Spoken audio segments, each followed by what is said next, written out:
Washington football. Woo!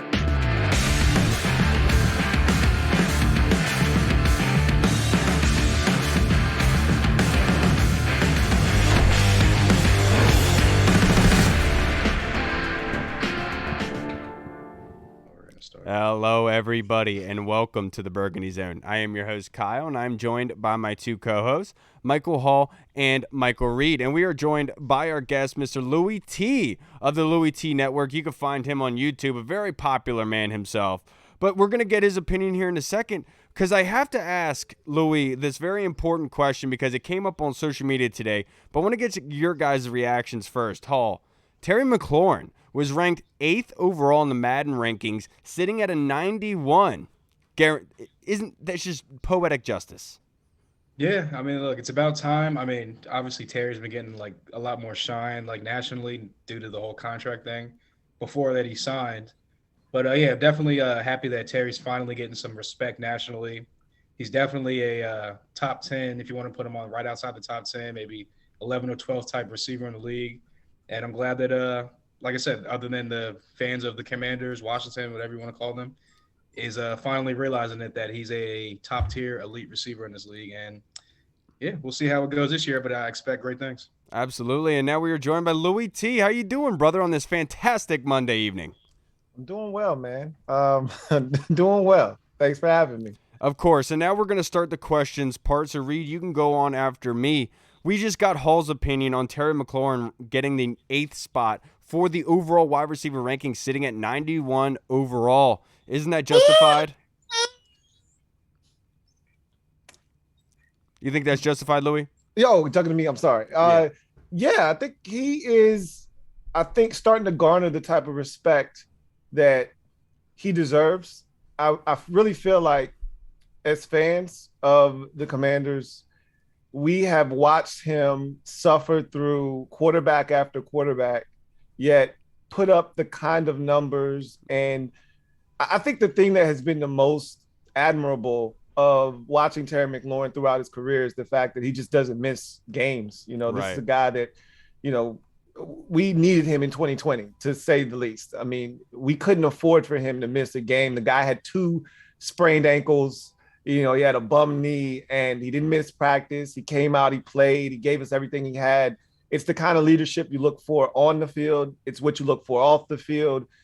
He continues to produce no matter who's at the quarterback position. It's amazing. You know, one of the arguments that we have as Commanders fans when it comes to Terry is that when you look at some of the other guys, his contemporaries, especially in that 2019 draft, whether it's A.J. Brown, DK Metcalf, you know, Deebo Samuel, whoever you want to throw up against him, we always look at the quarterbacks that they played with and you say, hey, if he had half of those guys, you know, whether it's a Jimmy Garoppolo, and we don't think that highly of Jimmy Garoppolo or a Ryan Tannehill, but it's way more consistent than anything Terry's had here in Washington. And to see him put up the stats that he has, no other receiver in that draft class has 3,000 yards receiving.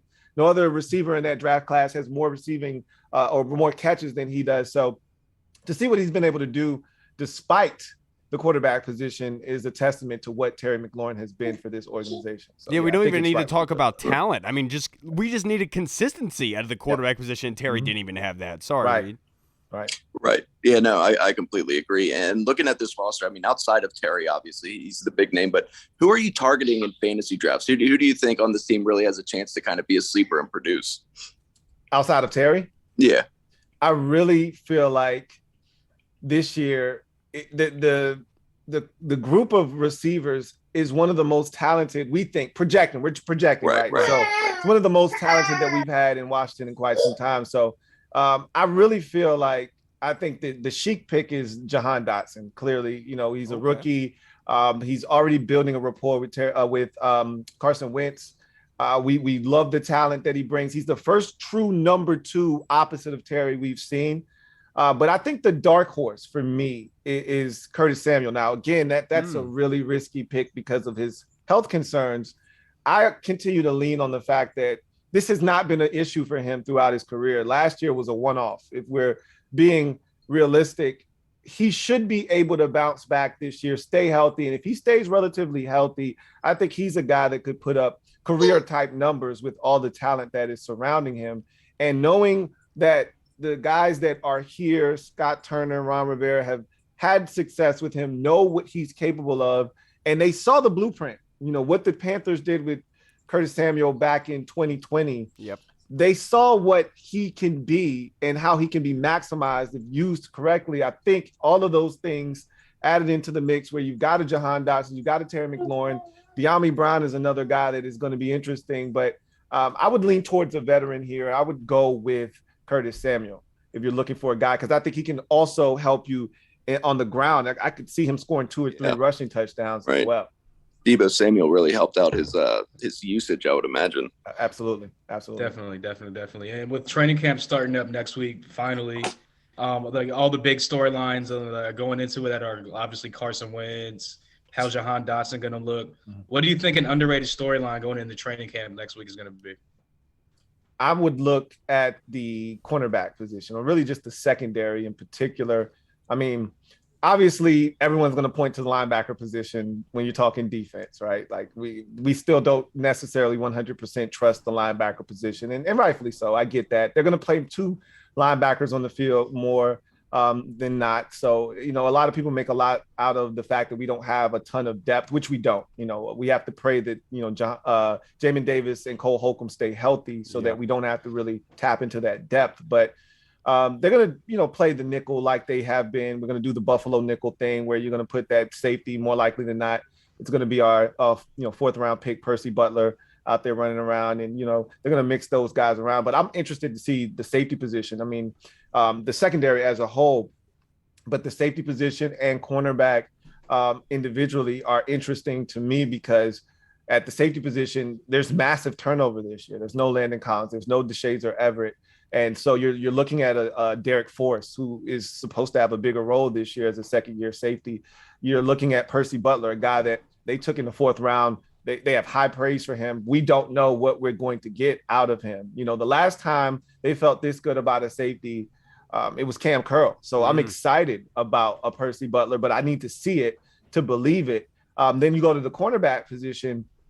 I'm still worried about nickel. And I think I love Danny Johnson more than most. I thought he played exceptionally well when given the opportunity, especially that Green Bay game last year. He was outstanding, and I just wanted to see him get more opportunities.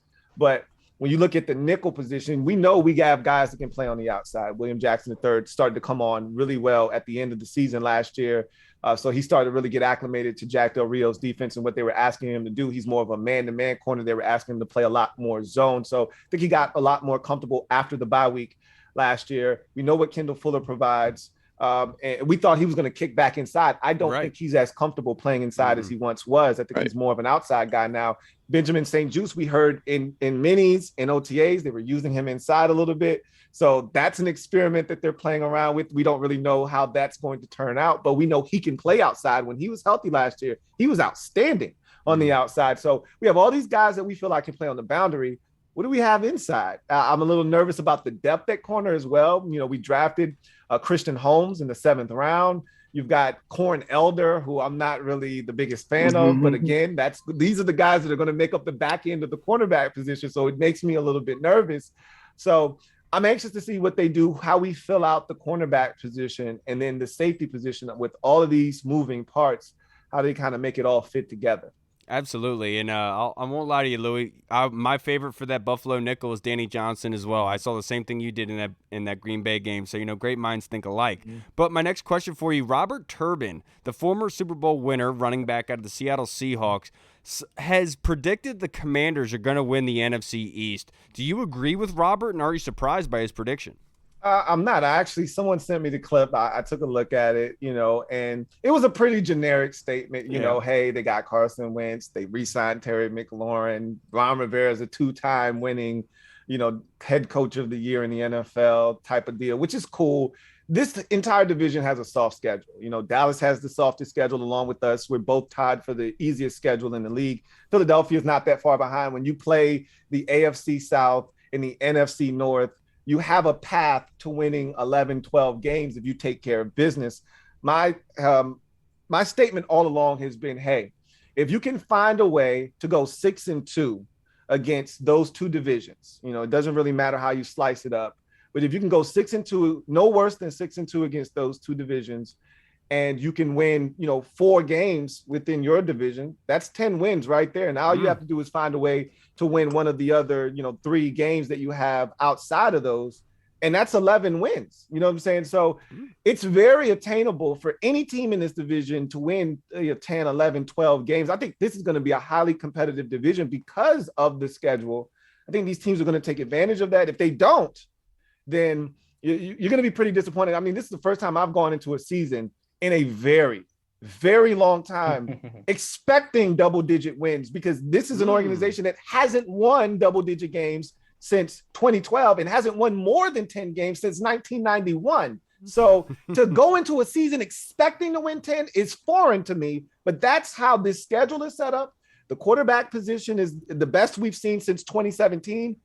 Everything's kind of falling into place. The roster is really good and it's well put together. I think we're in a position to really compete for this division. If some of the pieces fall, the parts fall in our favor, whether in one of the things I'm big on, turnovers, taking care of the football, not giving it away. If we're able to do those things, play complementary football, I don't see why we can't win this division. Louie Tee's energy just injected into my veins, baby. My goodness. That got me going. And it's weird too, because it's not every day that you hear a national analyst predict us to do anything. I mean, you see ESPN predicting us to go 3-14 and stuff like that. So it's weird, but shout out to Robert Turbin for, piecing it together. But so let's talk about training camp. Training camp, we got that coming up. We're all excited for it, of course, every year.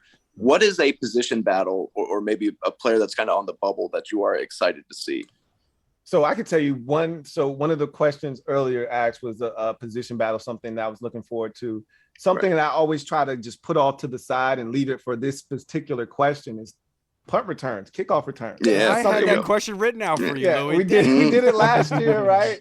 With DeAndre Carter. We didn't really know he was going to make the football team. He had a strong camp. I mean, and not just as a return man, he was awesome at receiver as well, which I think kind of pushed him over the top. But he was the one guy that we had pegged, as a return man. We really didn't know what we were going to do if he wasn't on the roster. So almost by force, not, by choice, but by force, he had to be on the roster.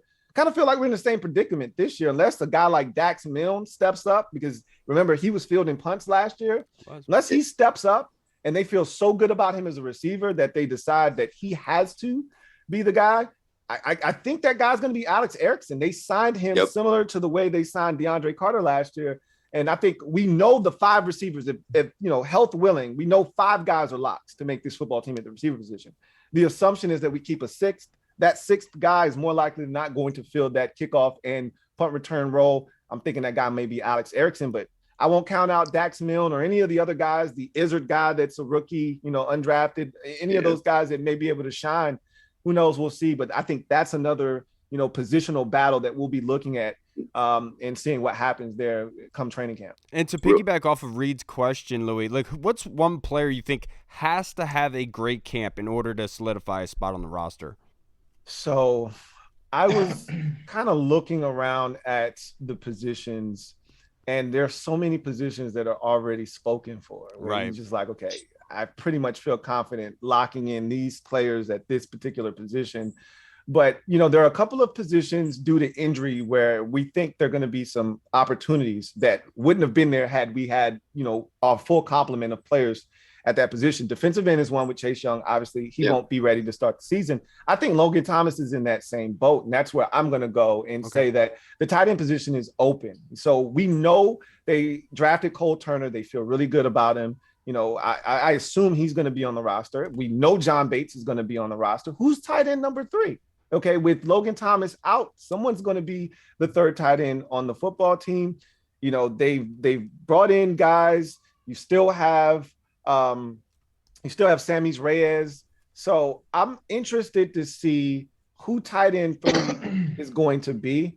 I think Sammy's Reyes has to have a strong camp in order to be on the football team. That's a great one. I think that's the guy where you look at and you say, okay, I know last year was like a whirlwind for you. It was the first time you played organized football. You were still learning the game, but you showed a lot of promise. You were one of the more physical players on the team, one of the better blockers. Coincidentally enough, you get a brand new tight ends coach this year. And we'll see how, Juan Castillo comes in and assimilates himself to these players. But I want to see who steps up at the tight end position in the absence of Logan Thomas. Eventually, he will be on the roster. And so we think we know the three guys that they'll roll with. But in the meantime, can a guy like Sammy Reyes, crack this roster? Last year, we got Ricky Seals-Jones out of nowhere, right? Yep, my boy. Could we have another one of those guys emerge out of nowhere at the tight end position? There are several guys. And I'll give you another position. Linebacker, Ron Rivera went out of his way to mention a guy that I had never heard of. He was undrafted. Let me see if I have it in Jared my Mayo? No. We know him. I hope he doesn't make the football team, but he's going to make the football team. He's one of the guys that provides depth. I don't know if I have it in my notes in front of me. I don't, but he mentioned this linebacker. Let me see if I can pull it up on my computer. I think I might have the roster already in front of me, and I do. I'm going to tell you his name right now. And he went out of his way at the very last press conference he had before they went off for the end of minis. This guy, let's see. This guy is, let's see if I can find Is he even listed? Yeah, he's listed. I'm going to find him right now because he's a smaller guy and they like him as a Buffalo nickel. Hudson? Let's see. No, this is the undrafted dude you said, right? Yeah, he's undrafted. I think I might be looking in the wrong position. They might be having him listed as a safety. His name is Farad Gardner. Okay. That's the guy that he mentioned. And that's interesting to me because he's listed as a safety. He's 215 pounds. They say they really love him and think he's really talented and has a chance to be a Buffalo nickel type. So what does that say for a guy like maybe the safety that was Derek Forrest? Not Derek Forrest, the other safety. Jeremy Reeves. There you go. Yeah. That's the guy that I think is on the bubble this year. Okay. He's been here for the last 3 years. Ron, told him, hey, you keep working hard. I'll bring you up. He did in 2020. It paid off huge dividends. He was absolutely outstanding and a must for us in 2020. I thought last year he kind of took a step back. And so he's right now, if the season were to start today, he'd be on the roster. But, who knows what happens if he doesn't have a strong camp and one of these other young guys do. Jeremy Reeves could be on the outside looking in. So that's another thing to watch. Real fast to piggyback off that. Hopefully Dax Milne can grab hold and take that kickoff return spot, kind of like he took Zach Wilson's girl, right? Yeah, that's right. That's what we out here trying to do, right? That's right. Definitely. And so going back to the draft, they drafted 3 rookies that are probably going to be contributors to this offense this year. Jahan Dotson, obviously, and then you got Brian Robinson, and you mentioned Cole Turner, obviously, as well. Who do you think is going to be the biggest contributor on this team for this offense going into this season? Oh, yeah, without a doubt, it's Jahan Dotson. He just makes such a huge difference on this offense. I mean, I think Brian Robinson is a close second. Not enough people are talking about I was big on this last year, and I didn't want to make too big of a deal about it because, of the role that he had on the team and, people overlooked it. But I was a huge Peyton Barber fan.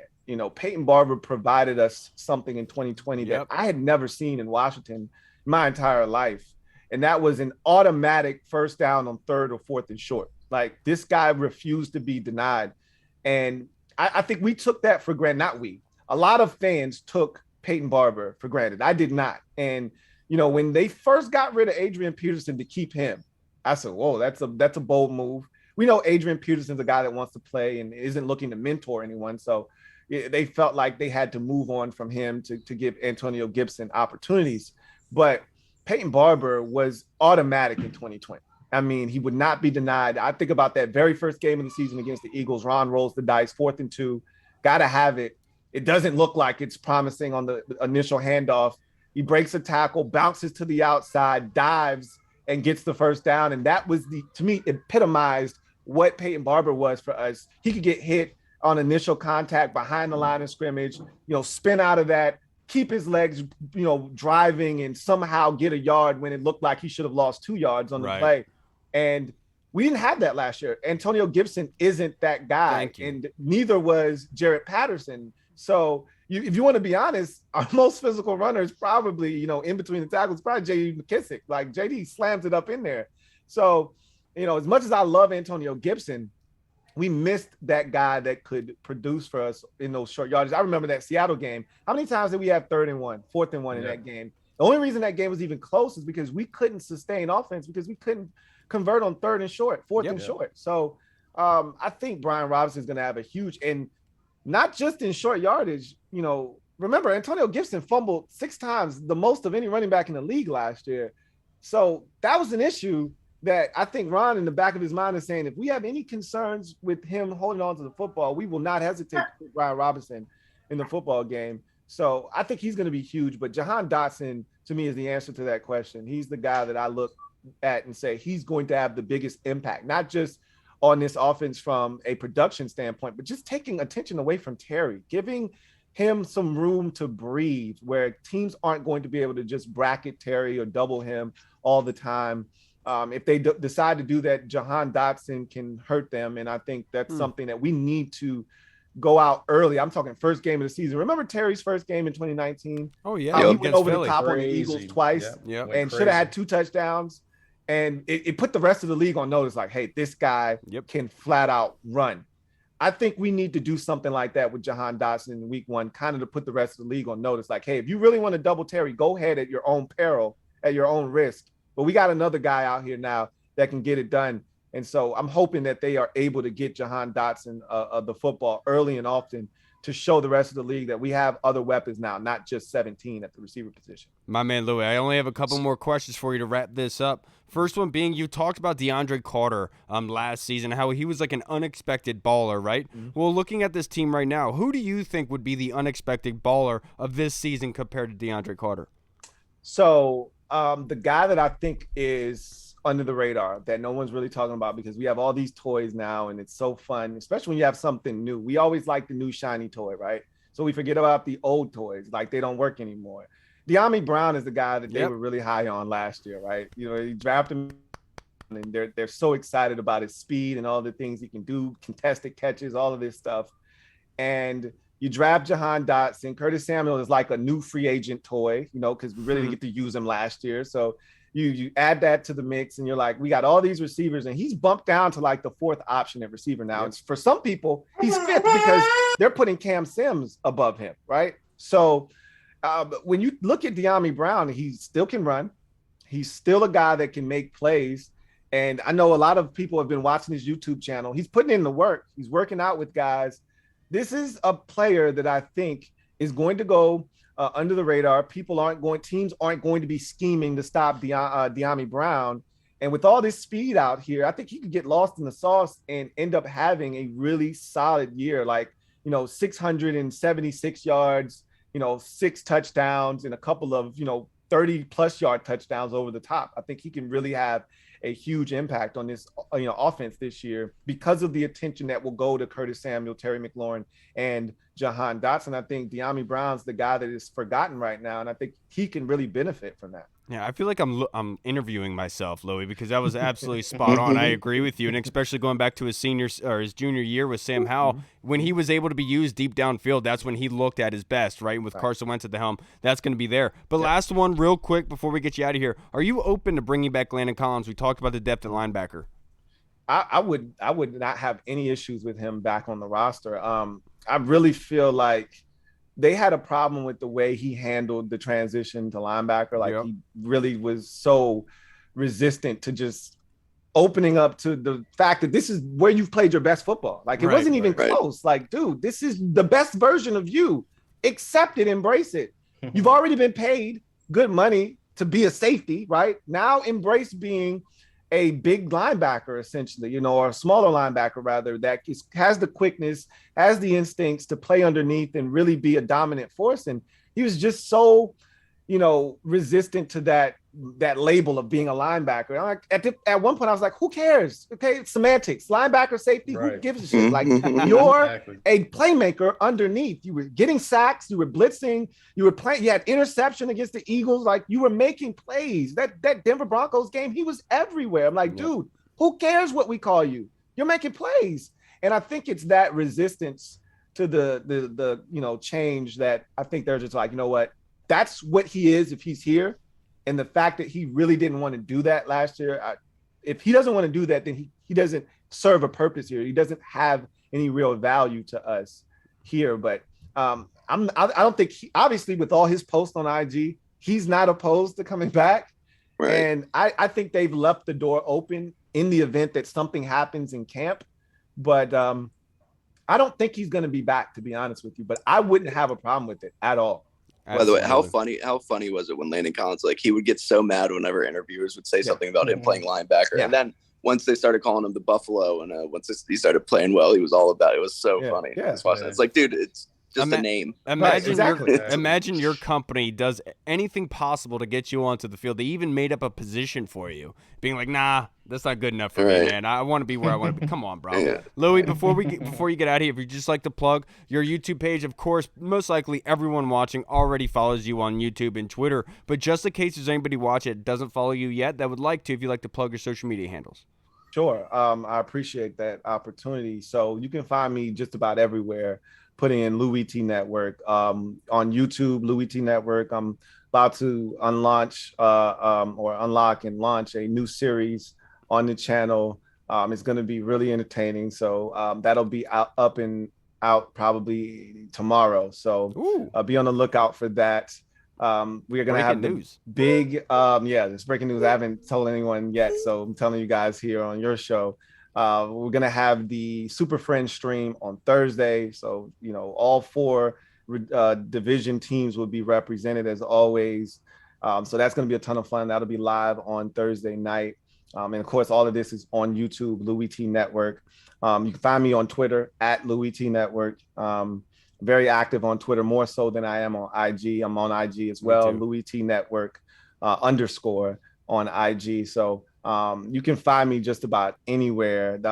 They actually started a Discord. I actually don't know what it's called. I feel so bad. I actually know what it's called, but I'll be able to get that information to you guys eventually. But yeah, man, I mean, it's so much fun. This is the most exciting time of the year, always, because of the season being on the horizon. But I think this year is a little bit different just because of the excitement level for the expectations that have been here in so long, having a quarterback that we think finally gives us a real shot, having a roster that is vastly improved, and, having depth and really having the schedule, everything kind of falls into place here. It's just up to us to take advantage of the opportunity that's been provided for us. So I'm so excited about the upcoming season. My man, we're 7 days away from training camp. Yes. July 26th is when it kicks off. Louie, I can't thank you enough for taking some time out, brother. I hope you enjoy your week and I hope your launch goes off beautifully and launches famously like your YouTube already does, sir. Yeah. Have a great week, Louie. Thank you so much.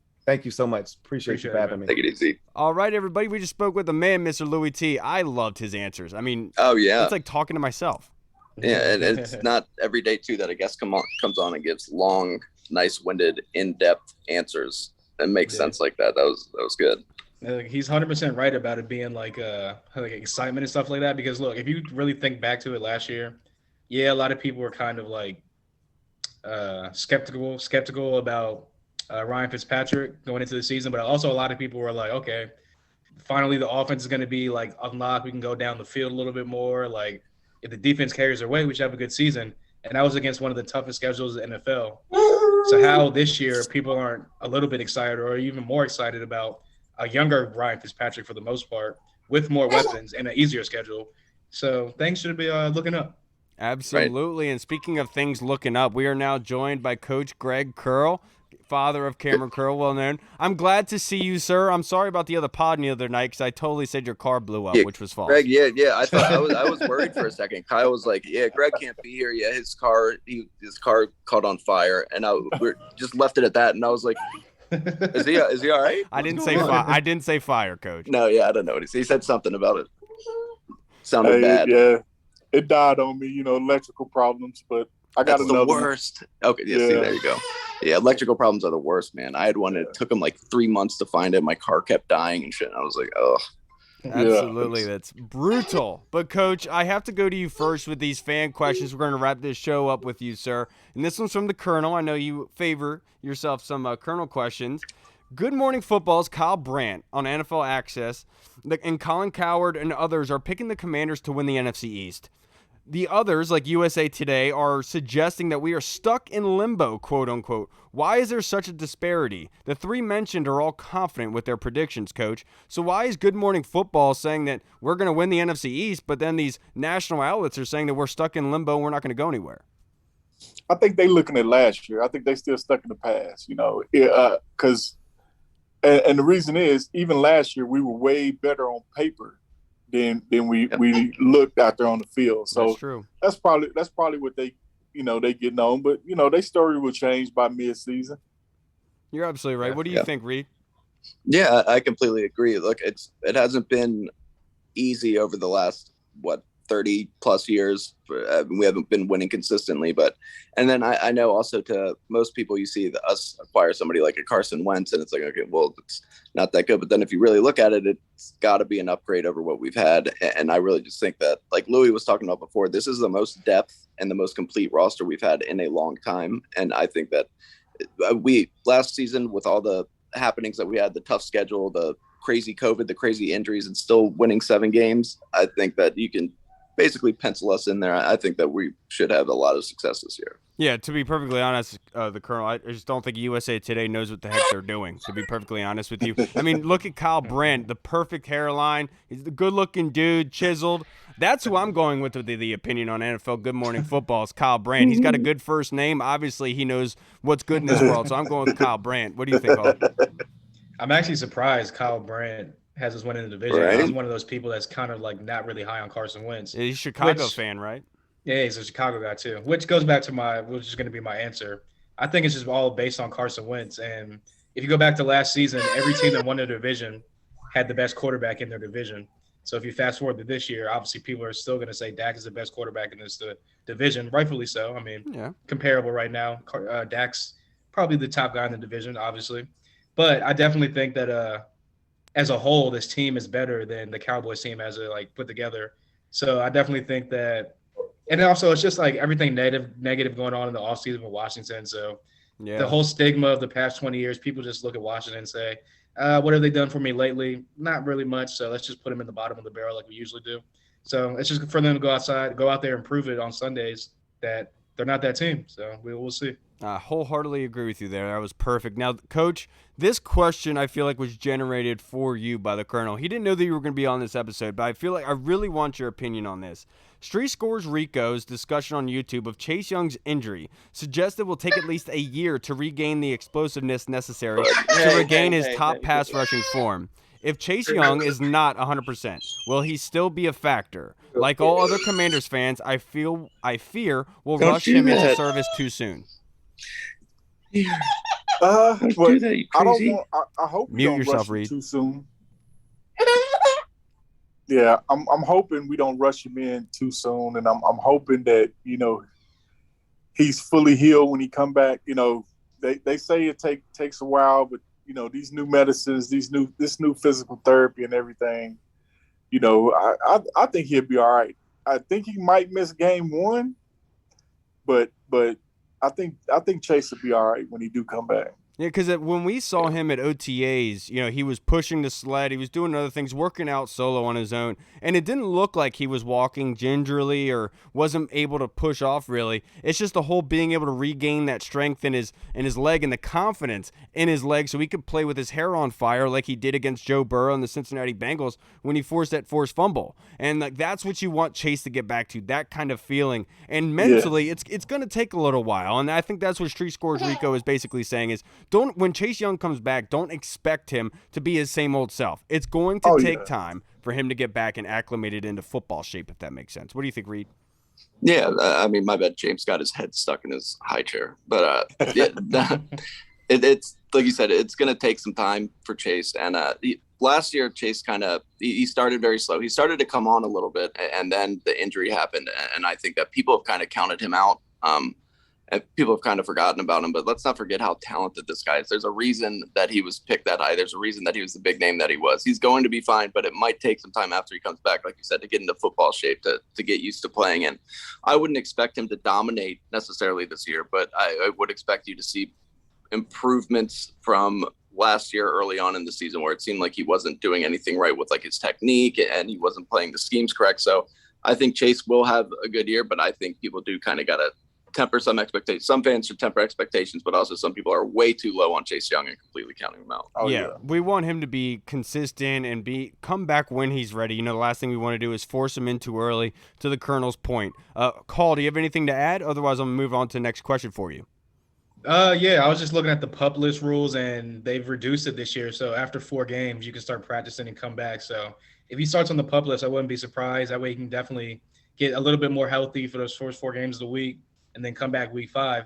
And also, if you go back to 2020, he started off kind of slow, like obviously the Eagles game when he went crazy in that one. But he got injured a little bit, started off kind of slow. And it wasn't until he was almost 100% healthy again on that back half of the season where he just started going on the tear, got 7.5 sacks, just started making game-changing plays. So hopefully that'll be kind of like a repeat of 2020 where he might start off a little bit slow in 2022. But once we get towards that back half of the season, hopefully he feels a little bit stronger, closer to 100%, and we see the Chase Young of 2020. I don't think James agreed with you, Hall. But I'm going to keep this. I'm going to keep this with you, Hall. And this is from our guy Mike Puckett. Last season, we were told by Sweat that him and Chase were going to break the combined sack record. This wouldn't be the first time a player for the team has projected something and it backfired. Following their footsteps, what is a wild prediction that most likely won't come true, but would be considered a wow moment if it did? I would definitely say a wow moment would be Carson Wentz getting back to 2017 Carson Wentz and leading the league or being top 5 in the league in passing yards and throwing for 30-plus touchdowns and being in that kind of MVP conversation. I definitely think that that's a little bit like out of reach for him right now, but I wouldn't be surprised if it happened, and that would definitely be a wow moment. You have anything, Coach? Man, that I like that. I mean, that's a wow moment. People, probably don't expect it, but I think Carson is going to have a good year. But I think mine would be. I think the defense is going to do better than they did in 2020. I like that a lot. I like that a lot, Coach. Coach just he knows how to get me happy. You know what I'm saying? One projection I think would be Antonio Gibson's double-digit touchdowns. Hall and I were talking about this before. I think Antonio Gibson is going to go farther in his yardage. Last season, he got over 1,000 yards rushing. I think he's going to be able to get 1,200 to 1,300 yards rushing, but I do think his touchdowns are going to go down. I think Brian Robinson is really going to eat at that. Louie Tee earlier depicted the Peyton Barber role so well, and that's where Brian Robinson fits. So I could see Antonio Gibson, because of Carson Wentz's arm strength, having the ability to get lots of yardage, but the double-digit touchdowns are going to go down. But if Antonio Gibson were able to get double-digit touchdowns this season, that would mean that running game is so efficient that he's able to score on long runs. And that would be a wow moment for everyone involved. Imagine if Carson Wentz had a sustainable running attack that he can just hit off play action with this group of wide receivers and tight ends. That's an unstoppable offense, in my personal opinion. You mean like last year? When he had Jonathan Taylor. Well, no, what I mean is with the actual. I know there's more weapons. More weapons. Yeah. I know what you're saying. I was joking. So but the thing is, halfway through I was saying that, the counter argument popped right in my head. To piggyback off of what you guys are talking about, I mean, with the offense and then the defense reverting to form, what if we had this offense as a top 5 offense in the NFL? I mean, you just look at all the weapons like we talked about, Antonio Gibson, J.D. McKissick, Brian Robinson, and then you look at the receivers, the tight ends, the offensive line plays well. If Carson Wentz starts playing like he's capable of and like he's been in the past, and this is a top 5 offense and the defense goes back to form, it's game over. Watch out. Oh yeah. I agree. Yeah. Absolutely, I agree. Now let's move to our Discord chat server, and these are some hard-pressing, important questions that we need your legitimate opinion on, Coach. Are you ready? Yeah. This is from Andy Lockhart in the Discord chat server. Oi! What are your thoughts on couples who sit on the same side of the table versus across from each other when they're out to eat? Is anybody else with them? No. Because me and my wife, we sit on the same side of the table if we got other people with us. Right, yeah. So they're talking about couples that are just by themselves eating dinner and they sit on the same side of the table. Oh, they ate up. They need some time away from each other. That's exactly what I was going to say. It seems like a new relationship with those people. Like it always is weird because obviously I used to serve tables, and so you do get those kind of younger people, the honeymoon phase in the relationship, kind of. Just give yourself a little bit of space. Basically, they haven't gotten tired of each other yet. Is how I look at it. What about you, Reed? Yeah, that's exactly what it is. It's people in a new relationship. They're not tired of each other yet. Give it a few months. I guarantee you won't want to be sitting next to that person. I mean, it's not all bad today. Absolutely. Now, Hall, this next question is from Big Tony Shivers, who has lost 80 pounds. My goodness. Damn. Oh, yeah. Tony looks like a new person, so congratulations, Saw Tony. that on Facebook. He looks good. Yeah, your hard work has paid off. The only crappy thing is now that Reed won't call you thick anymore, which is unfortunate. Hey, you can still add some of that muscle. Get a little Samus Reyes thick. You know what I'm saying? But, Hall, this question from Big Tony Shivers. Could you handle it if you each had to do each other's job for a week? Well, I mean, I already know what Kyle does because we work together. But honestly, I probably couldn't handle it just because, I don't know. I mean, I can run the wire and all that, but, like, as far as, like, you got to, like, work with this person and talk to this person, I don't want to talk to anybody. I just want to run my wire and be left alone. But, yeah, I don't even know what Reed does. What do you do, Reed? I DJ, and I'm in sales currently. But the sales I'm DJ, leaving. so I can probably spend something. Yeah, but, Hall could totally do that. Yeah. Oh, heck yeah. I could do that, too. I do the DJing. That's Thanks, it. guys. Sure. I know your job is hard, Reed, but we could all do it. I don't know if hey, it's just a song, dude. You'll be fine. I don't know if I would be able to do those all-male cast films that Kyle does, but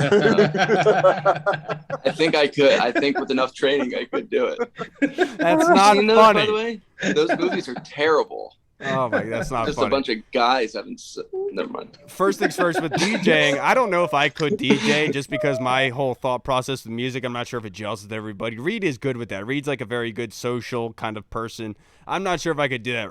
Hall's job sucks. Working in the warehouse, doing deliveries, I used to do them back in the day. It is the most there's no forgiveness to it. It's really hard job I remember we brought down to Southeast DC and the GC told us we had to carry the shades up the stairwell to bring it up to like the 6th floor. It's like, no, that's not happening. That has to happen it's to like that. They invented really elevators, sir. Right. For real. You would think that, but for some reason it's not working today, and it's just. But why? There's one thing I will say. Site. The only reason I could do Reed's job is because sometimes with the construction site, man, like the bathrooms just don't work, and so like I would much rather go into a job where like bathrooms are always going to be okay. Yes. Absolutely. Now this next question, we're going to go to Twitter, Coach, and I want to get your opinion on this. And this is a good one. This is from our guy, Mr. Hercules.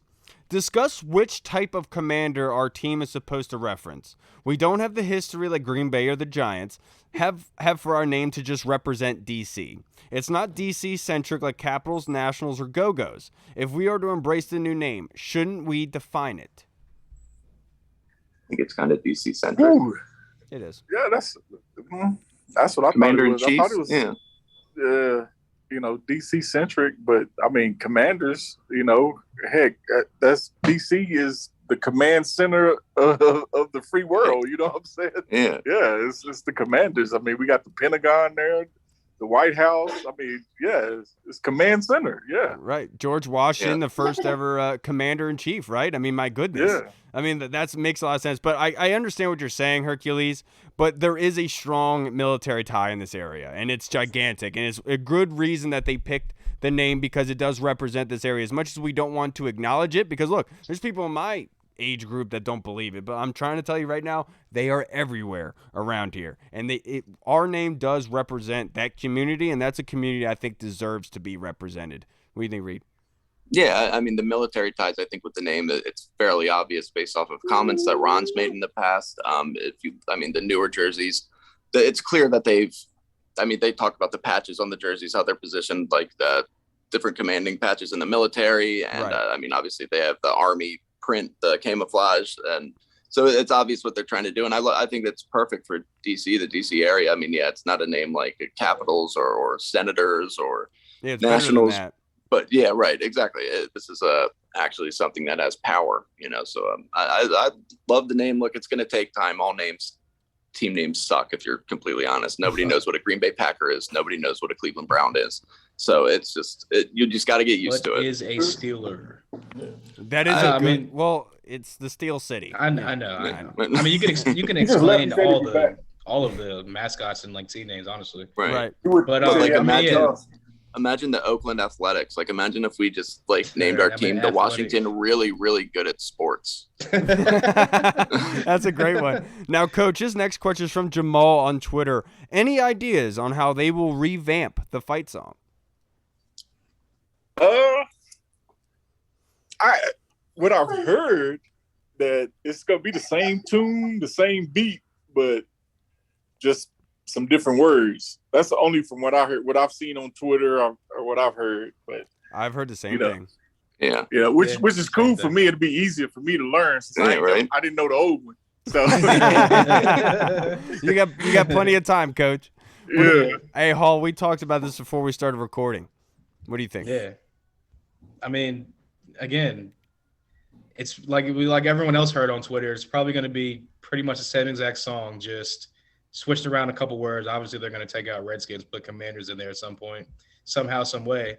And yeah, like all the people complaining under Chris Bryant's post about, I would never sing that song. They're taking away the history and it's going to suck. And yeah, they're making the same exact song. So like that, when you sing it in the stadium, you can't tell the difference between the old one and the new one. Because let's be honest, you go to a game, 80% of the stadium when they score a touchdown or do something is going to sing the old song. So like, why not incorporate it with the new name and just keep the exact same thing? Exactly. This way they help everyone out because everyone's saying, well, I'm going to still sing the old fight song. Good. Please do. It's going to sound the same. So please do it. As soon as they drop it, people are going to complain about how dare they put Commanders instead of Redskins. This is not. It's one of those things where no matter what you did with this, people are going to complain. It's either going to be you're not paying enough up your own to the fight past. song. Yeah, you're not doing this. You got to make it, or you got to come up with your own. Be original. That's theirs. Like you're never going to please anybody with it. So it's good that they just kind of were like, all right, keep it the same, new words. That way it's the best of both worlds. Snyder's going to come out at halftime, week 1, dressed up like Prince singing the new song with a guitar. You can totally see that happening. Hey, that Super Bowl halftime performance, Purple Rain, that was one of the greatest of all time. So don't make fun of Prince. Now, Coach, our final question for this episode, Coach. This is from our guy, Tony Franchise. Thank you, Tony. It's good to see you again, brother. He wants to know, how do you feel about Terry making the top Madden top 10 rated wide receivers? Of course. I think he should have been a 90. Would they get him 91? I think. Yeah, 91. At least a 93. So, yeah. But I'll take it. Yeah. It's about time that somebody got some respect, and I'm glad that it was Terry. I think he deserves it. I've been screaming from the mountaintops he's elite wide receiver, and I understand there's people saying, well, what about Jamar Chase, DK Metcalf, all these other guys? I understand that. I don't understand why Jamar Chase isn't on this list. I thought he did enough last season to show that he's a legit wide receiver in this league, one-hit wonder or not. The guy is legit, and obviously has a good cohesion with Joe Burrow, so I didn't understand why he would, like, Amari Cooper took the spot over him. That doesn't make sense, but Terry deserved to be on that list, and I do think that they screwed it up a little bit, but I absolutely love it because Terry is an elite wide receiver in this league, and it's about time that everyone realizes that. Yeah, and it's good also, like Terry, like you talked about, finally getting in respect over these guys that he was drafted with, like A.J. Brown, Deebo Samuel, DK Metcalf, and part of the reason, and we got to be thankful for this, is Chad Ochocinco is one of the Madden ratings evaluators, and he loves Terry. So he was in their ear. He was talking about Terry can run that route better than he can. Terry's short route running's better than his. I love his Chad medium. Ochocinco. Yeah, so he was in their ear, and it's thank God because it's about time he got some respect. Right. RESPCT, right? Now, Coach, to wrap this up, I have one more question for you. I'm going to ask this very diligently, okay? Terry McLaurin got re-signed, which means that there's a couple guys up next for contract extensions. Do you think that Mr. Curl, your son, would be open to an extension this season? An extension? Yes, sir. I don't know. We haven't talked about that. Really? Yeah. I'm on the phone. Let's settle this. So I don't know. I don't know. I mean, it depends. I mean, they got that extension gonna have to be it's gonna have to be very nice. It's gonna have to look very good. Right. It should. and it's just my opinion, but I think they're gonna come with it. Yeah. My man. Oh yeah. That's They what I like will. to hear. They have I wasn't to. trying to put you on the spot, Coach. I just wanted to Yeah, get your right. opinion on that because Yeah. we've talked to former guests and like we've asked like who's the possibly next up to get a contract extension, and then two names that Bram brought up was Cole Holcomb and Kam Curl. And so I just wanted to see if that possibly would be something that Cam would be open to. But obviously, you don't talk about every single thing in his life. But I was just hoping to get some good info. Yeah, but Yeah. they're coming with it for Cam. He's too important. Way too important to this team. Way too important. We're going to see that Yeah. this season. All right, everybody. That's going to wrap us up for this episode. Thank you so much for joining us, Coach Curl. I know it sucks about your car problems the last couple of weeks, but I'm glad that we saved you for this week, sir. Hey, nothing's Hey, better man. than a new car. Yeah, I appreciate it. Does that mean you're going to get a Charger? You're going to get a Hellcat? Oh man, I got a Chevy Silverado, bro. Woo, let's go. I'm a truck guy. Yeah, hell yeah. That's why me and Coach get along. We're truck guys. Yeah. I like that a lot. My I'm man. a truck guy. All right, everybody. That's going to wrap us up for this episode. We'll see you guys on Friday. Make sure you reach out and listen up. We're here for you guys. All right, I'm Kyle. Last week before we get into the training camp podcast episodes. Yes. I'm Hall. Yeah, and I'm former NFL scout under Bill Belichick and Bill Parcells. I'm Daniel Kelly. Let's hear your rap. Let's hear your rap real quick. I don't want to make a rap about it. I don't feel like it. Aaron Hernandez is a nice guy. I don't want to do it. Dude, Benjamin Albright destroyed him. And I know. That was so filleted his life. That was rough. That was rough. Coach, I can't thank you enough for joining us, sir. I hope you go and enjoy your night. Thank you again. We'll see you guys on Friday, everybody. Washington football. Appreciate you guys. Of course. You're the Of best. course. Man. Washington football. Woo! Hey, what's up, everybody? It's Kyle. I just wanted to say thank you so much for watching. And if you liked what you saw, make sure you hit the subscribe button and the notification bell. That way you get notified when anything new is uploaded to the channel. Also, we just launched theburgundyzone.com. You can go there and find all of our latest news, articles, and the latest episodes that are uploaded. Again, we also have the Discord chat server, where all of our VIP folks are in, like Andy Burrows, Scott Hartley, Sergio Martin is in there as well. Don't miss out on the Discord chat server.